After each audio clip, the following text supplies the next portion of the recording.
Salam, hər vaxtınız xeyir olsun. Bugünkü mövzumuz psevdoklasslardır. Nədir psevdoklasslar? Bunlardan danışacağıq.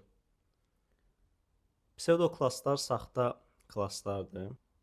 CSS-də belə bir şey var ki, məsələn, elementlərin müəyyən vəziyyətinə görə biz onlara müəyyən CSS xüsusiyyətləri vermək istəyə bilərik və bunları verə bilməyimiz üçün bizə psevdoklasslar lazımdır. Çünki birbaşa olaraq o vəziyyətləri biz əgər CSS-də qeyd eləyə bilmiriksə, bunun üçün psevdoklasslardan istifadə edirik.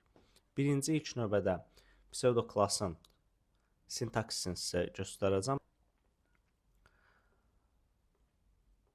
Sintaksisi bu formadadır. Selector'dır, qoşa nöqtə qoyulur selector'dan sonra. Psevdoklassın adıdır, hansı psevdoklassı istifadə edəcəksə odur. Bəzəkli mötərizə və mötərizələrin daxilində property və onun dəyərləri qeyd olunur. Bunu yenidən bu formada açaq. 3 dənə A tagimiz var. Home, about, contact. Bunlara müəyyən stillər verək. Yazırıq A taglərinə. Display-in inline block eləyək ki, biz onlara ölçü verəcəyik. Width verək. 80 piksel. Rəngi olsun black. None eləyək ki, bu altdakı xəttlər getsin. Belə bir görüntü aldıq. Border verək. 1 piksel. Solid.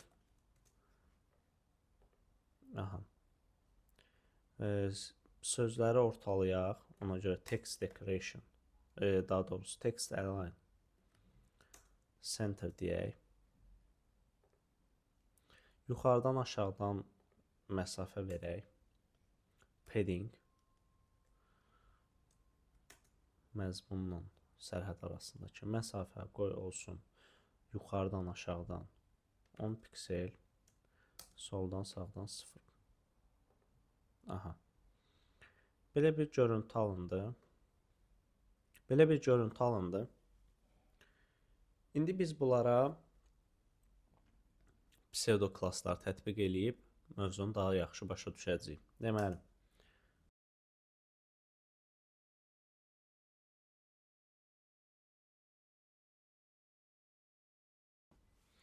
Deməli, burada yazdığımız psevdoklasslar nə rolunu oynayır? İndi onlara ətraflı görəcəyik. Bunların daxilinə rənglər yazırıq.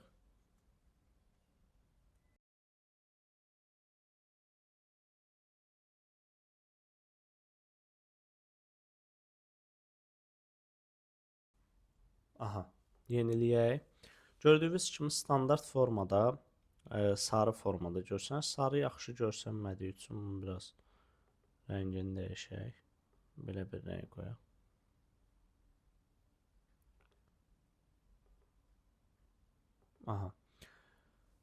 Əgər bizim elementimiz linkdirsə, o zaman bu rəngi aqua olmalıdır. Amma niyə bizdə aqua deyil? Çünki biz bura link qeyd eləməmişik. Məsələn, biz burada yeni bir fayl yaratmış olsaq, adını da qoysaq home1 məsələn .html və biz bu home1-i burada qeyd eləsək, yeniləyib baxaq. Gördüyünüz kimi artıq bu bir linkdir. Link olduğu üçün də onun rəngini aqua vermişik. Gəlin background rəngi də verək, daha aydın olsun deyə. Belə bir background rəngi verdim. Gördüyünüz kimi bunlar linkdir və link olduqları üçün bu rəngləri qəbul edirlər. Daxilində də bu rənglər var. Məsələn, visit'də də background rəngi versək, məsələn, aqua olsun. Təzədən yeniləyək. Gördüyünüz kimi bunu götürdü. Çünki dediyim kimi bunların hamısına link verməmişik. Yəni hamısına yeni linki verək. 11 HTML. Gördüyünüz kimi hamısının arxa fonu yenilədikdən sonra qəhvəyi rəng aldı. Bunun səbəbi odur ki, artıq bunlar linkdirlər, həqiqətən linkdirlər və linkin xüsusiyyətlərini alırlar. Biz link əvəzinə visited istifadə eləsək A üçün. Bu deməkdir ki, biz əgər həmin səhifəni ziyarət eləmişiksə, artıq CSS-in bu xüsusiyyətlərini həmin elementə tətbiq elə. Məsələn, home-a kliklədik, home açıldı. Geriyə qayıtdıqdan sonra artıq həmin səhifəyə kliklədiyimiz üçün həmin səhifə harda qeyd olunubsa link formasında, onların hamısı artıq visited-in xüsusiyyətlərini aldı. Keçirik hover-a. Fikir verdinizsə, biz bunların üzərinə gələndə bunların arxa fon rəngi də dəyişir, mətnin öz rəngi də dəyişir. Bu da hover-ın xüsusiyyətidir. Yəni mouse-u həmin hover pseudo-klası yazılan elementin üzərinə gətirdikdə onlar pseudo-klasın daxilində yazılan xüsusiyyətləri qəbul edirlər. Yəni background-u black olur, rəngi isə ağ olur. Bəs aktiv nədir? Aktiv birinə klikləyib qaldıqda və yaxud kliklədikdə gördüyünüz kimi arxa fon yaşıl oldu, öz rəngi isə qırmızı oldu. Aktiv pseudo klasına verilən xüsusiyyətləri biz burada görmüş oluruq. Buna bir dəfə də klikləsək o baş verir. Klikləyib saxladıqda da eyni xüsusiyyətləri almış olur. Biz əgər bunların yerini dəyişsək, qarışıqlıq düşə bilər. Ona görə bu cür formada yazılış olmalıdır. Əgər biz bunları istifadə eləyəcəksə, hamısını və yaxud fərqi yoxdur ikisini, ilk növbədə link gəlməlidir, sonra visited gəlməlidir, sonra hover gəlməlidir, sonra active gəlməlidir. Ona görə də bunların dördünü bir yerdə izah elədim ki, ardıcıllığı da yadınızda saxlayasınız. Daha sonra məsələn, bir dənə input yazaq. Input və inputa style verməyə ehtiyacımız yoxdur. Sadəcə olaraq burada bir dənə onu qeyd eləyəcəm. Input.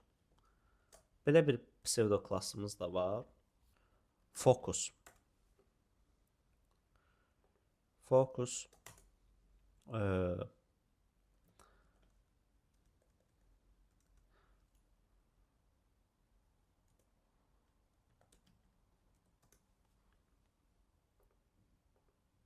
Gördüyünüz kimi artıq daxilinə biz yazı yazacaqsa inputun artıq məsələn rəngi də bu cür qoyaq. Gördüyünüz kimi bir inputa klikləndikdə aldığı dəyərlərdə focus pseudo klası köməyi ilə yaza bilirik. Belə. Pseudo klasslar çoxdur. w3schools.com-a girsəz və burada CSS açırsınız, burada gəlirsiniz. Pseudo klasslar. Burada hamısı qeyd olunub. Baxın, yazılış forması da var. Burada da ilk link visited hover active da qeyd olunub. Daha sonra focus da var. Digər pseudo klasslar da var. Gəlin bunu yazaq.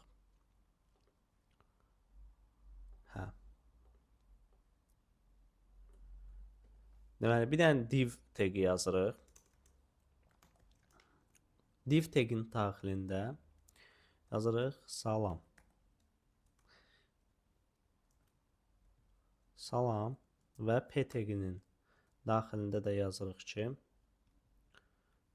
salam Rəhman bəy. Belə bir şey. Normalda bu cür görsənir. Burada qeyd eləyək div. Onda mərcim verək yuxarıdan 20 piksel. Və divin daxilindəki p-lərə deyək ki, sənin displayin olsunla, yəni sən görsənmə. Və biz burada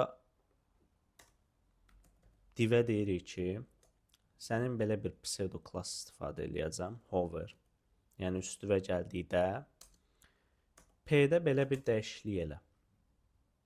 Nə dəyişiklik elə? P-nin displeyini blok elə. Gəlin baxaq. Gördüyünüz kimi div blok elementi olduğu üçün ümumi sətri tutur. Ümumi sətri tutduğu üçün də biz artıq salam yazılan sətrə gəldikdə bu sözü görmüş oluruq. Məsələn, bunu elə eləyək ki, salamın üzərinə gələndə sırf belə olsun. Ona görə biz divə, display-nə inline block deyə bilərik ki, ona n verək. Məsələn, width olsun 100%.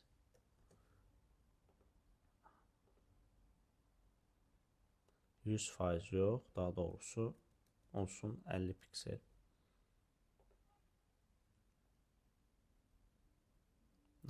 Gördüyünüz kimi inline blok verdiyimiz üçün yanaşı gəldi və həmçinin müəyyən məsafədə artıq işləyir. Belə.